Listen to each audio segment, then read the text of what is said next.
Pemirsa, pemerintah resmi meluncurkan Badan Pengelola Investasi Danantara, sebuah holding yang akan mengelola aset 7 BUMN besar dengan nilai total 14.715 triliun rupiah. Pembentukan Danantara bertujuan untuk mengoptimalkan pengelolaan aset negara melalui konsolidasi dalam suatu dana investasi nasional. Sebagai badan pengelola investasi, Danantara akan melakukan pengelolaan aset negara untuk membiayai proyek-proyek berkelanjutan di berbagai sektor strategis seperti energi terbarukan, pengembangan industri manufaktur, hilirisasi sumber daya alam hingga ketahanan pangan.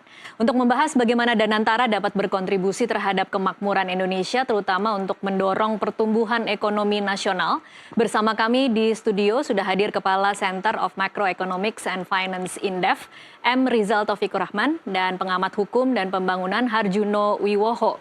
Serta di sambungan Zoom ada anggota Komisi 6 DPR Darmadi Durianto. Selamat malam Mas Harjuno. Selamat malam. Selamat malam Mas Rizal. Selamat malam juga Pak Darmadi. Malam. Iya, saya ingin ke Pak Darmadi dulu dan saya ingin kita membahas pertama dari memaknai pidato Presiden Prabowo hari ini, kalau boleh saya kutip ya. Seluruh rakyat Indonesia hari ini patut berbangga dengan aset 900 miliar dolar Amerika. Danantara Indonesia menjadi salah satu dana kekayaan sovereign wealth fund negara terbesar di dunia. Mungkin Pak Darmadi bisa bantu untuk menjelaskan kepada pemirsa kita yang awam mengapa rakyat Indonesia harus bangga dan bagaimana ini akan berdampak kepada rakyat Indonesia. Baik, Tasya. Jadi selamat malam Bapak Ibu semua. Jadi gini bahwa kalau dijalankan dengan baik, dilaksanakan dengan baik, diawasi dengan baik, maka Danantara akan menjadi satu kekuatan ekonomi yang besar. Kalau kemudian dia sesuai dengan harapan waktu kita buat undang-undangnya, maka Danantara akan memberikan sumbangsi bagi perekonomian bangsa. Artinya nanti dia akan turut serta dalam mensejahterakan kehidupan ekonomi bangsa Indonesia, terutama nanti diharapkan dapat mengejar pertumbuhan ekonomi 8% dan dapat menciptakan lapangan kerja yang menjadi sasaran dari pemerintahan Prabowo sebesar 19 juta lapangan kerja. Nah, inilah yang kita harapkan. Jadi kami menyambut baik juga karena memang gagasannya bagus. Jadi setiap gagasan yang bagus, yang menciptakan keadilan ekonomi, kemudian di dalamnya bertujuan untuk kesejahteraan rakyat, pasti kita menilai bahwa gagasan tersebut baik, ya, sepanjang bahwa nanti pelaksanaannya itu dapat dilakukan dengan baik sesuai undang-undang dan kemudian dapat diawasi dengan baik, maka dia akan menjadi satu kekuatan yang besar dan berguna buat rakyat, begitu Tasya. Oke, baik. Saya ke studio dulu, Mas Harjuno. Kalau mencoba memaknai apa yang dikatakan oleh Prabowo dan kemudian menerjemahkannya kepada masyarakat awam nih, karena pemirsa kan tidak semua mengerti tentang Danantara ya. Tapi mengapa kita harus bangga?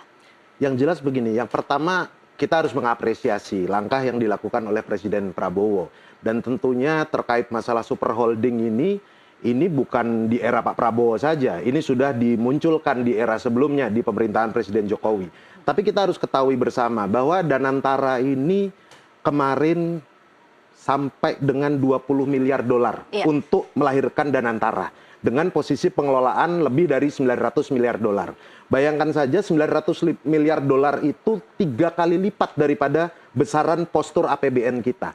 Jangan sampai publik melihat di dalam proses ini menjadi sesuatu yang justru tidak bisa diawasi oleh publik secara transparan. Karena kita harus melihat, merujuk kepada Undang-Undang Nomor 17 Tahun 2003 tentang tata kelola keuangan negara.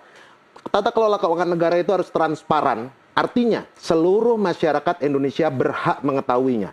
Artinya laporan keuangan, audit, BPK dan sebagainya, laporan secara berkala, masyarakat harus mengetahui tentang itu. Kemudian akuntabel. Ini adalah setoran daripada modal pemerintah. Artinya ini uang rakyat yang bersumber dari APBN.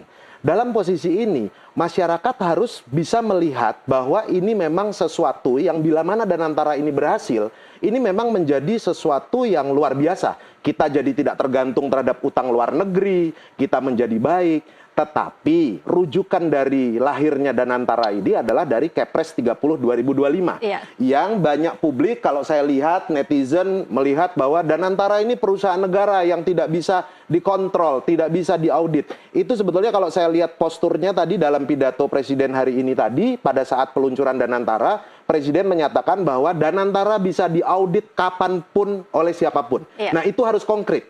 Artinya apa? Di dalam posisi ini, Danantara ini kan kita melihatnya bahwa secara audit jelas harus secara eksternal.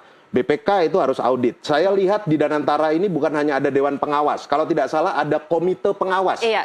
Komite Pengawas adalah pengawas eksternal. Di situ BPK, KPK, dan sebagainya. Itu harus jelas. Saya rasa itu yang awal supaya masyarakat harus melihat bahwa ini adalah sebuah pengelolaan dana besar yang dilakukan oleh pemerintah yang menurut amanat pasal 33 ayat 3 bahwa semua bumi, air, kekayaan alam itu harus untuk kesejahteraan rakyat. Baik. Artinya apa yang menjadi pertaruhan daripada Presiden Prabowo ini jangan sampai menjadikan Danantara ini seperti halnya kita tahu 1MDB di Malaysia yang sekarang menjadi skandal. Kira-kira begitu. Baik, sejarah pernah mencatat bahwa kita pernah beberapa kali mencoba membuat super holding seperti ini ya, Mas. Kemudian kalau saat ini ada banyak yang membingungkan sebenarnya, karena kalau lihat statementnya Pak Prabowo bisa diawasi, Pak Rosan juga hari ini bilang KPK bisa kok, tetapi kan secara undang-undang kemarin kita memang sudah dibuat menjadi sanksi ketika ada statement bahwa BPK dan KPK tidak bisa mengaudit. Apa kira-kira yang bisa membuat publik percaya bahwa memang bisa optimis terhadap Danantara ini? Iya, kalau dilihat dari optimisme, kita mesti melihat bahwa dana ini dikumpulkan atau aset negara atau aset strategis negara ini dikumpulkan untuk mempercepat pembangunan ekonomi. Iya. Apalagi Pak Prabowo ingin atau punya harapan pertumbuhan ekonomi tinggi. Iya. Nah, Danantara itu dijadikan instrumen untuk mempercepat itu, karena kalau kita lihat dari indikator makroekonomi, kalau melewat consumption nampaknya agak sulit untuk mencapai 8%. Hanya lewat investasi yang bisa mendongkrak pertumbuhan ekonomi tinggi. Cuma problemnya adalah bahwa tata kelola Danantara, apalagi ini adalah badan pengelola investasi baru, dan kita juga belum pernah ya punya portofolio itu, maka ini menjadi penting. Okay. Nah, untuk itu maka pengelolaan aset negara strategis ini harus dialokasikan pada kinerja pertumbuhan ekonomi, terutama sektor-sektor yang produktif. Itu saya kira menjadi catatannya. Okay. Kalau misalnya bagaimana melihat efektivitas dari Danantara ini, kita lihat berapa kontribusi terhadap pertumbuhan ekonomi nanti. Berarti memang harus diberi waktu dulu ya untuk bekerja? Iya, saya kira kita bisa evaluasi pertumbuhan ekonomi tahun ini kira-kira berapa persen, karena kita kan stagnan 5%. Iya. Kalau pertumbuhan ekonomi naik, katakanlah di atas target pertumbuhan ekonomi yang ditargetkan, berarti instrumen BPI ini atau Danantara itu punya kontribusi positif terhadap pertumbuhan ekonomi. Saya kira ini penting, jadi menjadi harapan bahwa Danantara memberikan kontribusi terhadap kesejahteraan masyarakat. Oke, baik. Kita masih akan lanjutkan di segmen selanjutnya. Pemirsa tetaplah bersama NTV Prime. Kami akan kembali usai jeda berikut.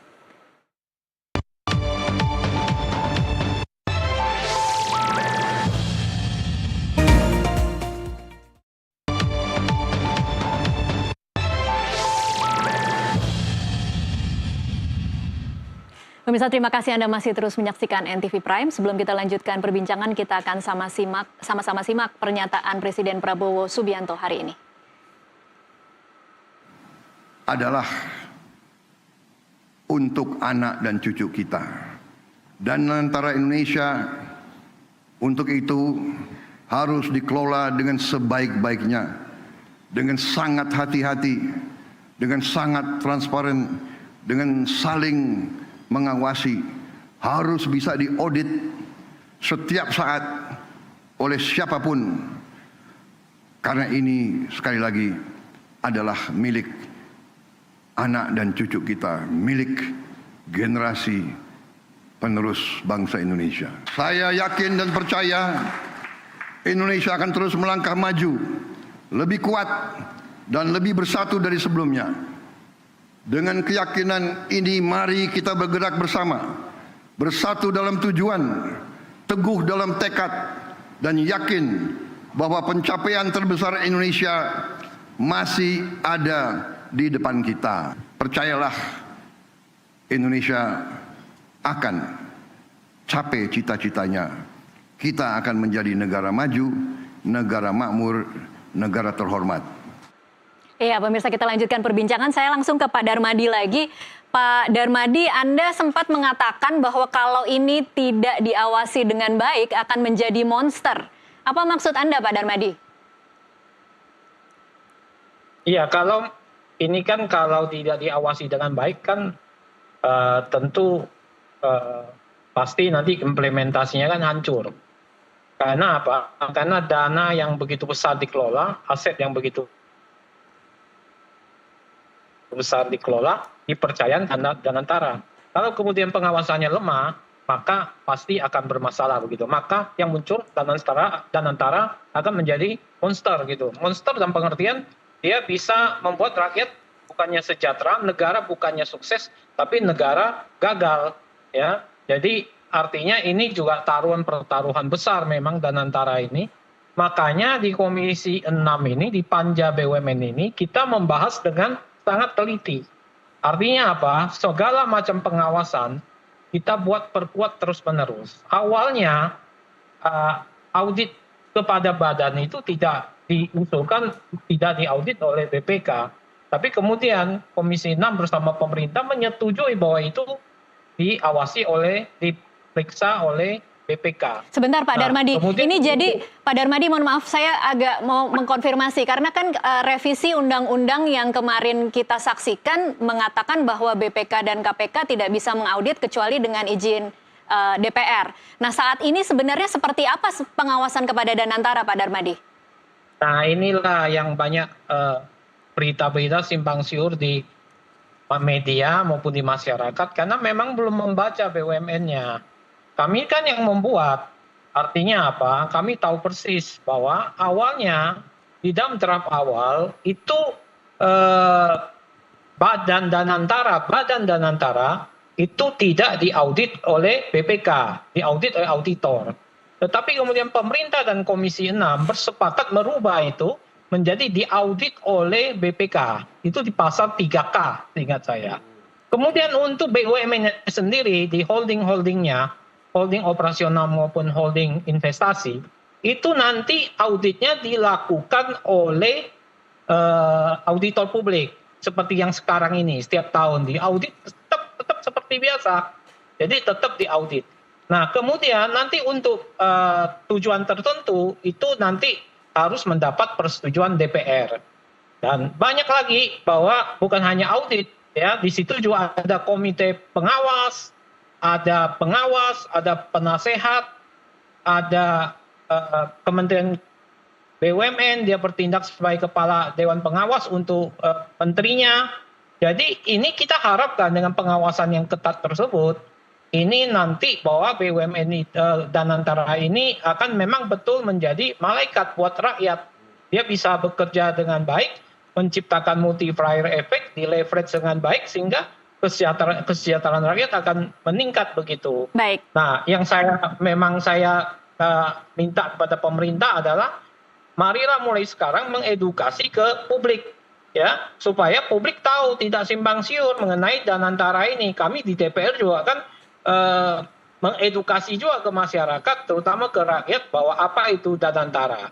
Jadi kuncinya adalah nanti di integritas daripada pelaksanaannya. Iya. Pelaksananya ini harus berintegritas. Baik. Karena kalau tidak berintegritas, tidak punya kompetensi, ya memang berat Danantara. Saya harus katakan dari awal bahwa memang berat kalau pelaksananya, badan pelaksananya tidak benar begitu. Jadi kita juga undang-undang banyak, pembicara, pakar-pakar, banyak profesor untuk kita undang ke DPR untuk mendengarkan mengenai Danantara, dan kita adopsi semua, Tasya. Baik. Jadi artinya memang kita ciptakan ini supaya bisa berguna buat kesejahteraan rakyat begitu. Baik, Mas Harjuno sudah agak sedikit lega tidak dengan penjelasan Pak Darmadi? Ya, sebetulnya secara posisi itu dengan apa yang kemarin sudah dibuat, dengan Kepres 30 2025 dari Presiden juga, bisa dibilang sedikit lega. Oke. Hanya saja ini Indonesia. Kenapa begitu? Pengawasan itu harus konkret. Kalau Oke. saya sebagai pengamat, saya melihatnya begini. Danantara ini kan sebagai super holding berbeda dengan Temasek atau Khasanah Iya. yang ada. Mereka membuat super holding itu dengan profit BUMN dari proses-proses tahun-tahun sebelumnya, bahkan puluhan tahun. Oke. Yang harus diketahui, Danantara ini bukan hanya sekedar mengelola aset 900 miliar dolar lebih. Iya. Tapi untuk melahirkan Danantara, saya tadi sampaikan kan, itu dibutuhkan kurang lebih 20 miliar dolar, itu kurang lebih 320 triliun. Iya. Dana yang tidak sedikit. Iya. Artinya di dalam proses ini kita ketahui bersama, tadi pagi Pak Presiden juga sampaikan, atas dasar adanya Danantara dan BUMN-BUMN besar itu yang 7 BUMN seperti Bank Mandiri, Bank BNI, Bank BRI, PLN, Pertamina dan sebagainya itu yang besar dikelola Danantara. Presiden sudah menyampaikan, we open collaboration, we open investment. Iya. Jangan sampai Danantara ini dijadikan untuk justru mengambil posisi investasi dari luar negeri. Tapi pengelolaannya harus benar. Iya. Agar supaya apa? Program-program jangka panjang ini bisa membuat Danantara ini supaya saya tadi sampaikan tidak bergantung utang luar negeri, kesejahteraan itu benar-benar untuk masyarakat. Nah, terkait masalah aturannya harus betul-betul konkret.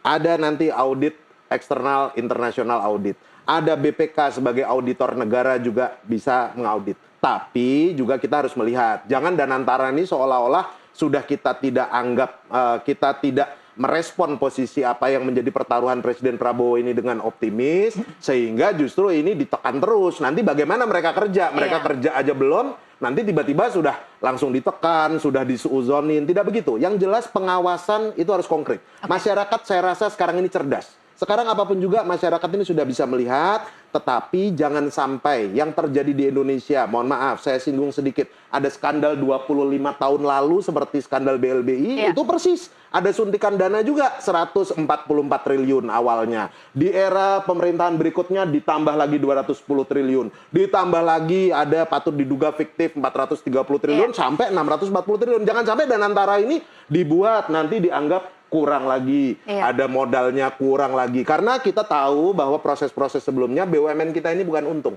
Banyak BUMN kita ini rugi, termasuk kita tahu ada maskapai kita itu Garuda juga Iya. rugi, Pertamina dan sebagainya. Kira-kira begitu. Oke, baik. Mas Rizal mungkin mau menambahkan, cukup bisa legakah dengan penjelasan bahwa ternyata BPK KPK bisa mengaudit? Memang harus clear ya, clear gitu. Dan itu memang jangan normatif gitu ya, Iya. tetapi harus dalam hitam atas putih. Karena Harus ada peraturannya betul, berarti. harus clear ya, karena kan juklak, juknis dan lain sebagainya Iya. harus clear. Yang menjadi concern adalah bagaimana mekanisme kerja Danantara Itu yang belum kita Itu yang ketahui. harusnya, Iya. artinya tata Dan juga belum kelolanya. dijelaskan ya. Betul, tata kelolanya. Oke. Apalagi misalnya CEO-nya itu Oke, menjabat mari kita sambil menunjukkan ya di grafis seperti apa struktur Danantara. Tadi ada yang bisa kita sampaikan seperti apa struktur Danantara yang dikepalai oleh Presiden Prabowo Subianto.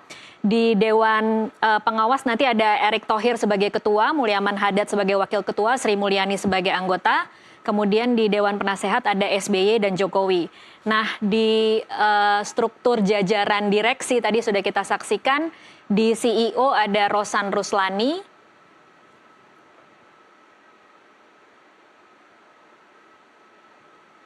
Ya, ini Rosan Ruslani sebagai CEO. Kemudian Chief Operation Officer ada Doni Oskaria.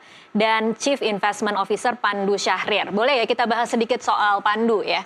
Ini kan peran dia akan cukup penting untuk memutuskan investasi apa yang akan dipilih oleh Danantara. Mungkin Mas Rizal mau. Iya, dan ini titik kritisnya Danantara ada di sini. Iya.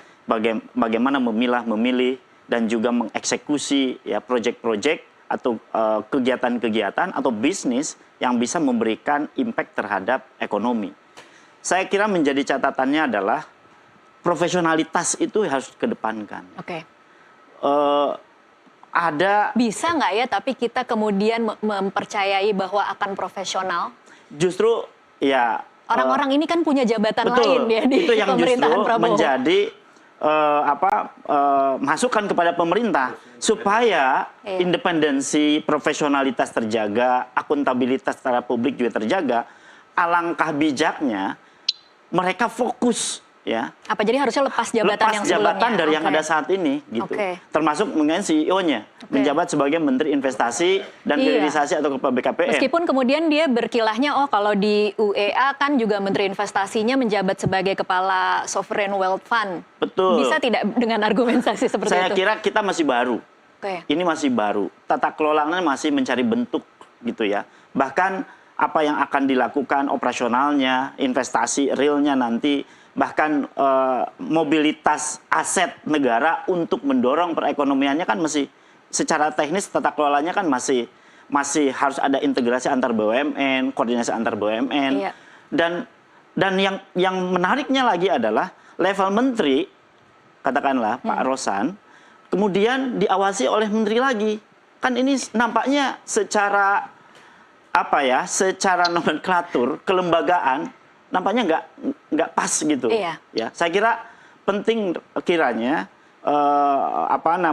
CEO dan juga pelaksana dari BPI ini justru mereka independen, kemudian fokus serta ya concern dengan dan antara karena tugasnya ini nggak mudah apa yang tadi disampaikan oleh pembicara sebelumnya gitu ya. Dan ini berat apalagi di awal nih. Di awal itu nggak mudah. Ya, nomenklatur, standar kinerja, tata kelola dan lain-lain. Oke, Mas Harjuno mungkin mau menambahkan dari struktur Danantara saat ini. Jelas Danantara ini tidak bisa dibuat main-main. Poinnya itu. Artinya tadi seperti disampaikan, sekarang ini secara struktur Danantara tetap harus fokus. Dari mulai CEO, Dewan Pengawas semua itu tidak boleh orang yang rangkap jabatan seharusnya. Seharusnya. Tapi ini bahkan Dewan Pengawasnya Dewan Pengawasnya pun Menek BUMN kan, Ketua Dewan Pengawasnya. Nah, ini sesuatu yang harus kita lihat bahwa di dalam proses kinerja Danantara ini suatu pertaruhan yang mempertaruhkan dana publik. Ini adalah investasi yang sumber dari investasi atas dasar efisiensi dan sebagainya itu pasti ada dana APBN. Dana APBN itu 70% itu dana yang disetor oleh rakyat melalui pajak secara ngos-ngosan. Bayangkan saja, kadang-kadang secara konteks ini mungkin seperti tadi disampaikan juga bahwa ini sudah ada aturannya dan antara bukan tidak bisa diaudit. Presiden Prabowo juga sampaikan bahwa kapanpun bisa diaudit. Tapi kan realisasinya nanti kita tidak tahu. Jangan sampai ini terjadi permainan di dalam prosesnya meskipun kita harus bisa melihat kinerjanya juga. Tapi dalam kondisi ini jangan dibuat main-main. Lahirnya Danantara bukan tidak dengan uang. Ini bukan hanya peralihan dari BUMN terus kemudian membentuk Danantara. Ada modal kerjanya. Pengelolaannya pun pengelolaan dana besar. Bayangkan yang dikelola oleh Danantara ini 3 kali lipat daripada postur APBN kita. Jadi ini tidak bisa main-main.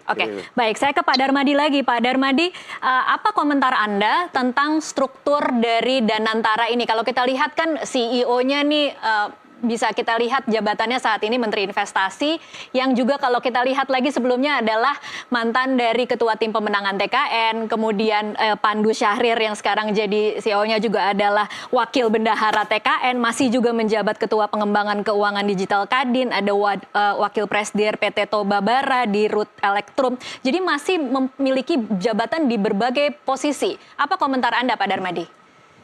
Kalau kita mulai dari pelaksana ketua badan, Rosan itu sepak terjangnya sudah lama ya. Saya pikir lulusan Oklahoma State University, S2-nya di Antwerpen, Belgia, ya. Pengalamannya sebagai menteri juga sudah. Saya pikir kerjanya inline. Nah, kemudian Erik itu kan ketua Dewan Pengawas, dia ngerti tentang operasional, ngerti tentang investasi, ya. Doni Oskaria itu kan lama jadi di Root Engineering, banyak besarin grup CT, kemudian kita juga lihat kiprahnya di Wamen juga cukup baik, ya. Pandu juga lulusan Stanford kalau nggak salah, lulusan Harvard atau Stanford, ya, malah melintang di dunia investasi, ya. Jadi sebetulnya kalau orang-orang ini kita secara kompetensi kita nggak percaya, siapa lagi yang kita harus percaya kan?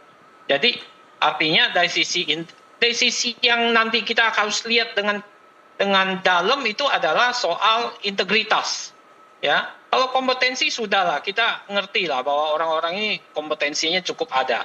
Nah, integritas inilah yang kemudian kita awasi. Apakah mereka tidak ada pertanggungjawaban hukum, Tasya? Ada pertanggungjawaban hukum terhadap kerugian bisa dikenakan. Jadi mereka bisa diperiksa, bisa ditangkap, bisa masuk dalam pertanggungjawaban hukum jika mereka melanggar, mereka lalai, ya tidak patuh, ya dengan sengaja pelanggar hukum dan sebagainya, mereka tetap bisa dikenain pertanggungjawaban hukum.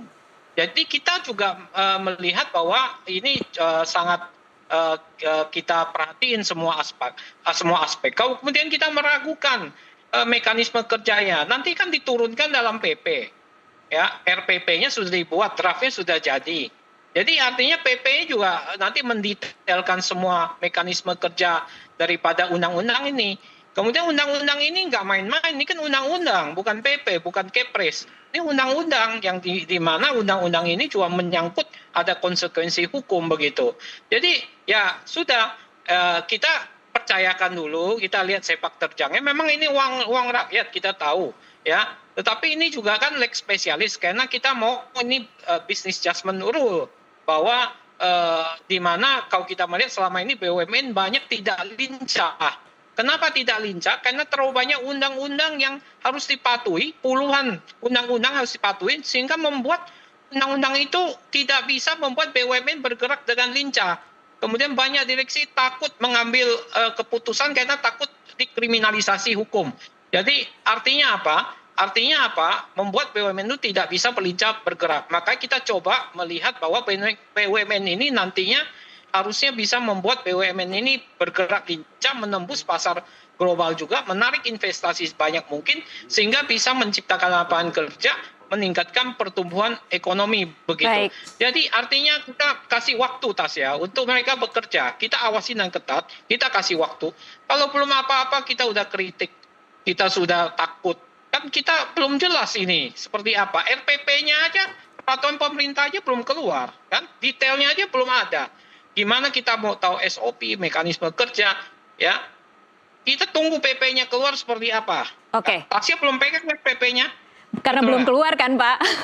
Iya, makanya kan belum kan. Nah, kita kan tunggu detailnya ini. Oke, Pak Darmadi, tapi mungkin detailnya kan nanti bagaimana mereka menyusun ini. Oke, Pak Darmadi, tapi mungkin salah satu yang mengakibatkan BUMN memang dianggap tidak lincah selama ini selain undang-undang kan juga ada kritikan bahwa bagaimana BUMN itu selalu menjadi tempat untuk jabatan-jabatan politis. Bagaimana kemudian direksi itu tidak bisa bergerak karena terlalu banyak bos yang harus dilayani dari berbagai partai politik yang kemudian ditempatkan.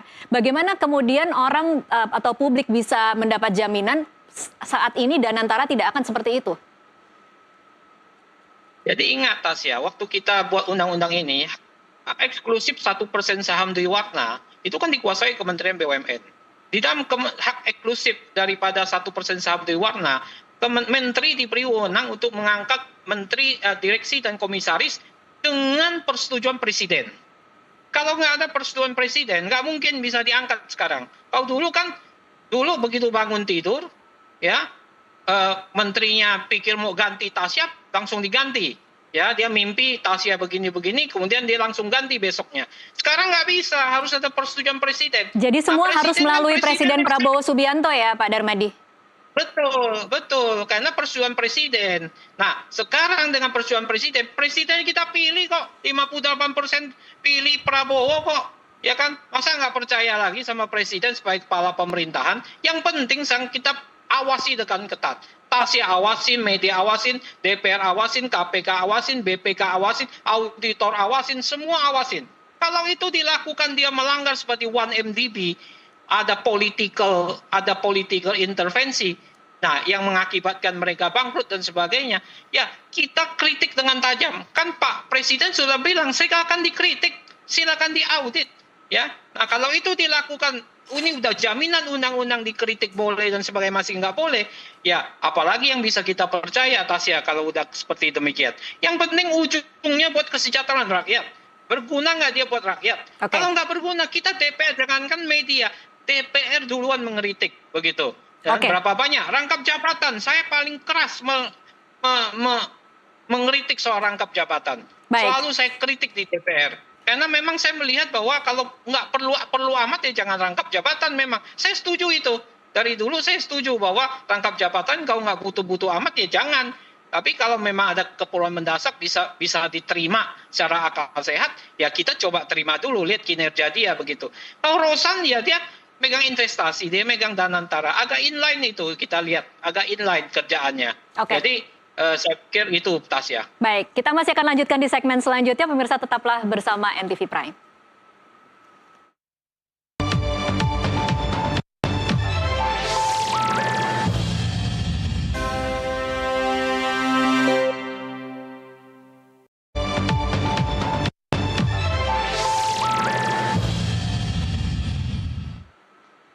Pemirsa, terima kasih Anda masih terus menyaksikan NTV Prime. Sebelum kita lanjutkan perbincangan, kita akan sama-sama simak kembali pernyataan dari Presiden Prabowo Subianto saat meluncurkan Danantara hari ini. Oleh karena itu, BUMN harus beroperasi dengan standar yang tinggi, governance yang terbaik.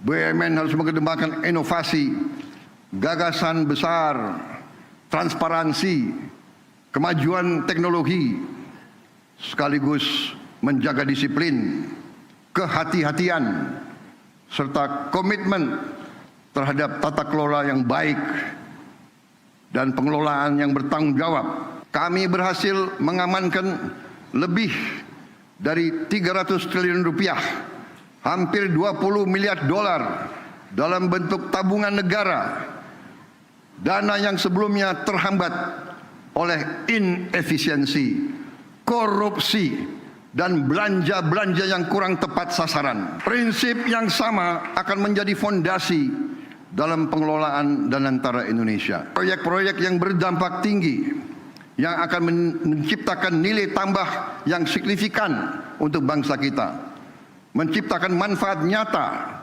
lapangan kerja yang bermutu, dan kemakmuran yang berjangka panjang bagi masyarakat Indonesia. Kita tidak mau lagi menjual sumber alam kita murah. Kita tidak mau jadi sumber raw material bagi bangsa lain. Dan antara Indonesia adalah untuk anak dan cucu kita. Dan antara Indonesia untuk itu harus dikelola dengan sebaik-baiknya, dengan sangat hati-hati, dengan sangat transparan, dengan saling mengawasi, harus bisa diaudit setiap saat oleh siapapun, karena ini sekali lagi adalah milik anak dan cucu kita, milik generasi penerus bangsa Indonesia. Iya, gelombang pertama investasi senilai 20 miliar dolar Amerika akan dialokasikan untuk 20 proyek strategis bernilai miliaran dolar. Mas Rizal mungkin ya, apa yang jadi kekhawatiran terbesar Anda? Realisasinya, implementasinya. Bagaimana merealisasikan proyek-proyek strategis mana yang mau didorong. Mekanisme pemilihannya berarti? Mekanismenya pemilihan, plus juga implementasinya. Oke. Mana memilah dan memilih proyek-proyek itu atau program-program strategis nasional itu yang berdampak terhadap kinerja ekonomi, yang berdampak terhadap penyerapan jumlah tenaga kerja, yang berdampak terhadap permasalahan-permasalahan yang sekarang justru masyarakat sedang turun daya belinya. Iya. Karena apa? Karena income-nya turun, ya. Yang kedua dari sisi produksi juga supply chain-nya yang sedang banyak bottleneck. Dan itu harus diselesaikan gitu. Nah, Danantara bisa menjawab itu gitu. Terutama industri manufaktur yang memberikan nilai tambah melalui hilirisasi. Ya, yang tadi disampaikan, kita tidak lagi mengekspor raw material, tetapi memproses sampai tier katakanlah 2 atau 3 yang kemudian bisa menjadi final product gitu. Katakanlah misalnya nikel, kita harus sampai ke baterai, kemudian ya diekspor boleh, atau sampai mobilnya kalau bisa gitu. Dan itu justru memberi nilai tambah tinggi. Nah, Danantara harus bisa menjawab itu. Bisakah Danantara menjawab itu? Ya, Apakah kemudian dengan Danantara? kita berharap Danantara bisa sampai situ. Oke. Ya, artinya jangan sampai kita bisnis as usual seperti halnya BUMN sebelumnya. Oke. Harus tadi disampaikan inovasi tinggi, kemudian cita-cita besar, kemudian teknologi tinggi, kemudian juga untuk kemakmuran rakyat. Yang justru harus menjawab jangka pendeknya terjawab, jangka panjangnya terjawab. Oke, Gitu. kalau mendengar penjelasan Mas Rizal, ini kan artinya tidak sesimpel Danantara beraset besar, kemudian dengan fleksibilitas kemampuan yang lebih lincah, akan mampu mengatasi problem-problem kita yang selama ini ada kan? Saya kira masih ada tantangan. Oke. Toh bisnis ekosistemnya kan masih yang lama. Iya. Kalau ingin merubah kan tentu harus ada adjustment Iya. di dalam bisnis mekanismenya. Nah tentu Danantara harus bisa memecahkan problematik yang ada. Oke. Terutama bagaimana transfer knowledge, bagaimana memanfaatkan knowledge di dalam negeri, inovasi di dalam negeri untuk meningkatkan nilai tambah, terutama pengelolaan sumber daya alam basis pertanian yang tadi disampaikan, ketahanan pangan, kemudian mining, Iya. dan juga industri manufaktur yang lainnya. Oke, Gitu. Saya kira baik. itu menjadi catatan penting. Baik, Mas Harjuno, ini kan banyak sekali yang mau difokuskan ya, nikel, bauksit, tembaga, kemudian pembangunan pusat data kecerdasan buatan AI, kilang minyak juga, pabrik petrokimia juga, produksi pangan dan protein, aquaculture serta energi terbarukan. 20 miliar 20 miliar dolar Amerika untuk semua ini. Apa yang harus jadi catatan? Yang jelas begini, bicara tentang proses bisnis pemerintah ini, usaha pemerintah ini, kita tahu bahwa ini punya cita-cita tujuan besar demi kesejahteraan masyarakat. Niatnya baik. Niatnya baik. Tapi di dalam proses, misalnya tadi saya menanggapi sedikit, secara struktur Danantara, kita tidak melihat bahwa orang-orang yang ada di dalam struktur tidak kompeten. Bukan. Oke. Mereka pasti punya kompetensi tinggi.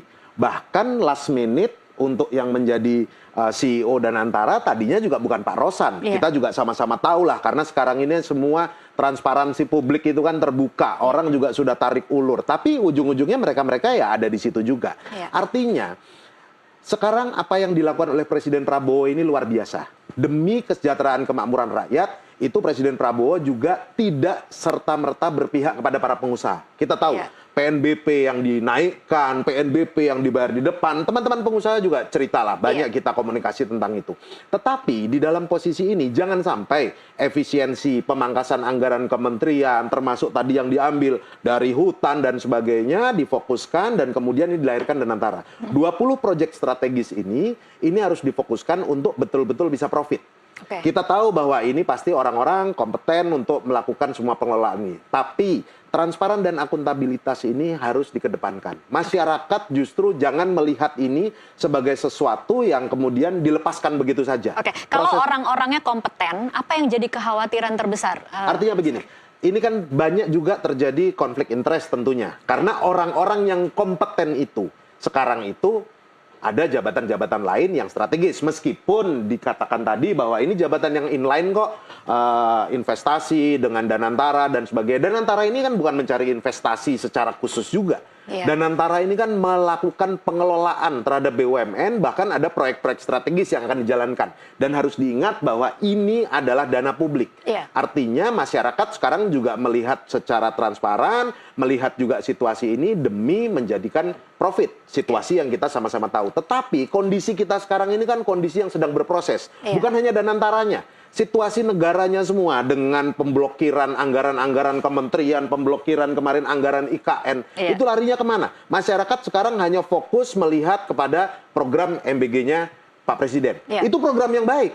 Tetapi sekarang di tengah-tengah itu program kesehatan bagaimana? Program pendidikan bagaimana? Nah, harapannya nanti ke depan Danantara ini kan bisa menjadi profit yang mana kita tahu postur APBN 3.600 triliun itu 1.300 lebih udah cuma buat bayar utang. Sisanya untuk pengelolaan ke daerah-daerah kurang pasti. Iya. Pak Presiden juga tahu pasti dapat laporan juga bahwa ini kurang. Nah, kemudian ada pengelolaan dalam konteks Danantara. Danantara ini harus dibuat lagi dengan konteks undang-undangnya, segala macam pengawasannya. Untuk proses awal, proses mula, ini kan tidak mudah, Mbak. Ya. Jadi ini sesuatu yang jangan sampai ini menjadi tumpang tindih. Makanya saya bilang tadi, harus transparan, akuntabel, pihak-pihak yang dikatakan kompeten tadi harus fokus terhadap situasi ini. Kalau ini masih tumpang tindih, ada rangkap jabatan. Orang Pak Presiden sekarang juga tahu kok bagaimana ada orang sekarang mengatakan publik melihat penggemukan kabinet presiden. Itu karena memang presiden punya kebutuhan. Indonesia besar. Sampai ada utusan presiden lah, inilah, itulah. Sekarang apa susahnya? Tidak posnya yang dibesarkan, hanya mencari orang-orang yang capable. Saya yakin kok masih banyak orang yang bisa jadi menteri, bisa jadi wamen, bisa jadi apa yang sekarang ini pengelolaan Danantara harus fokus. Kira-kira begitu. Baik, Pak Darmadi, kira-kira bagaimana nanti bentuk strategi DPR untuk bisa juga turut mengawasi Danantara? Jadi sebelum saya jawab itu, ini kan saya lihat Presiden Prabowo ini rajin baca buku. Ini yang dijalankan ini adalah stage capitalism, kapitalisme negara. Artinya apa? Artinya bahwa ada negara masuk menjadi peran besar dalam ekonomi komersial. Idenya, gagasannya saya pikir ini cukup revolusioner, ya, sehingga saya pikir ada baiknya memang kita coba untuk mendukung dulu sambil kita lihat implementasinya. Tadi saya katakan bahwa bukan hanya kompetensi, tapi yang penting tuh sebetulnya integritas juga. Kalau kita baca bukunya Way Nation Fail-nya Acemoglu, itu disebutkan bahwa kenapa negara bisa gagal, karena salah satunya bahwa memang di negara itu kadang banyak sekali lembaga politik dan ekonomi yang koruptif, seperti yang digambarkan oleh Presiden Prabowo.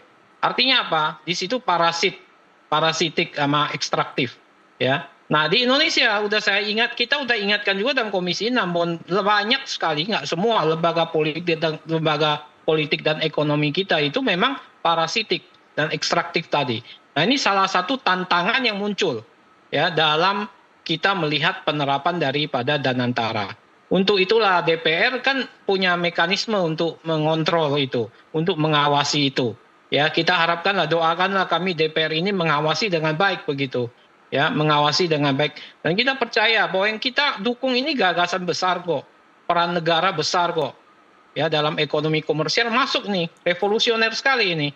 Ya, dan sangat bagus sekali saya pikir. Jadi DPR nanti punya mekanisme dalam undang-undang, sudah diamanahkan dalam undang-undang, mulai dari RKAP, mulai dari hapus buku dan hapus tagih harus dilaporkan kepada DPR, mulai daripada penggabungan, ya, pemisahan, peleburan, restrukturisasi, privatisasi, Baik. semua harus dikoordinasikan kepada DPR.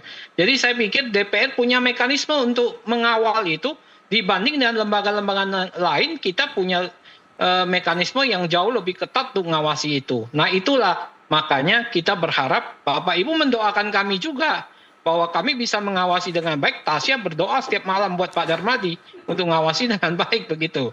Jadi jangan sampai kami juga tidak dikritik begitu.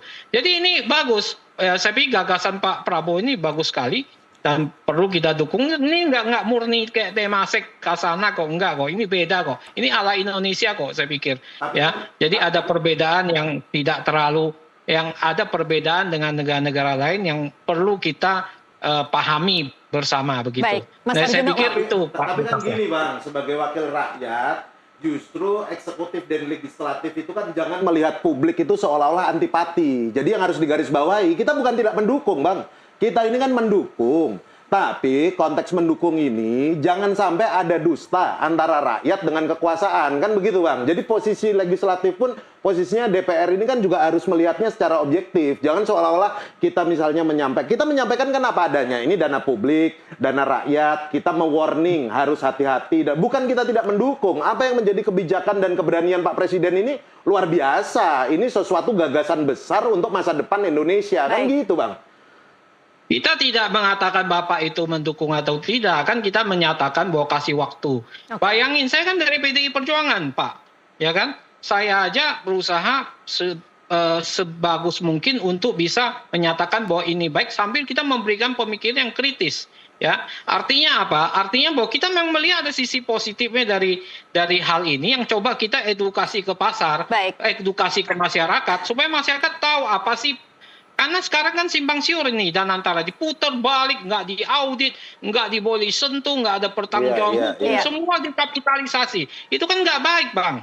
Jadi artinya kita berusaha lah untuk seoptimal mungkin, semaksimal mungkin. Coba kita kan mitra strategis di DPR, kita berikan kritikan banyak perbaikan undang-undang yang kita masukkan ke dalam bahwa membuktikan bahwa kita memang care terhadap bangsa ini untuk mensejahterakan bangsa ini. Tapi saya cuma minta waktu, kita lihat Bang Rijal, Bang Harjuno. Pak Juno, mari kita kawal bersama, Bang. Jadi nggak ada masalah kita bisa kawal bersama, pemikiran bersama supaya ini lebih baik bangsa ini. Karena kalau nggak ini kan hasil dari apa? Rekonstruksi lemak-lemak yang dibuang di kementerian, betul nggak? Betul. Nah, ini efisiensi yang dilakukan dari hasil rekonstruksi. Kami menerima banyak permohonan waktu rekonstruksi itu kita potong sakit, tapi itu lemak-lemak itu akhirnya harus dibuang juga karena inefisiensi. Nah itu digunakan dana antara untuk kesejahteraan rakyat. Begitu. Baik, Pak Darmadi saya harus potong karena waktu kita sudah hampir habis. Saya akan memberikan kesempatan untuk closing statement dari Mas Rizal dan Mas Harjuno. Kalau tadi kita bicara tentang transparansi, pengawasan, tapi mungkin bayangan idealnya akan seperti apa sih agar ini kemudian bisa berjalan dengan pengawasan ketat? Ya, saya kira perlu diawasi oleh publik supaya Danantara ini juga agile gitu ya. Agile, kemudian juga tadi profesional, punya integritas, independen, mudah-mudahan bisa merealisasikan ya atau juga mengelola aset negara strategis ini untuk kemakmuran rakyat. Tapi yang paling penting adalah bagaimana tata kelola profesional itu yang harus dikedepankan dengan integritas yang tinggi, ya integritas tinggi. Kalau tidak, ya tadi malah jadi masalah. Dan yang paling penting lagi adalah bagaimana pemerintah gitu ya dalam hal ini misalnya Dewan Pengawas ataupun misalnya berkaitan dengan implementasinya harus mampu meminimalisir konflik of interest. Itu yang penting. Dari orang-orangnya berarti? Ya, dari para pengelola ini. Karena kalau kita bicara ada merangkap jabatan tadi, ini kan berpeluang besar konflik of interest itu. Untuk itu maka tugas dan tanggung jawab antara satu jabatan dengan amanah jabatan yang lain itu betul-betul harus dijaga secara profesional dan punya integritas tinggi. Saya kira itu. Baik, Mas Harjuno terakhir. Yang jelas Danantara ini adalah pengelolaan dana publik.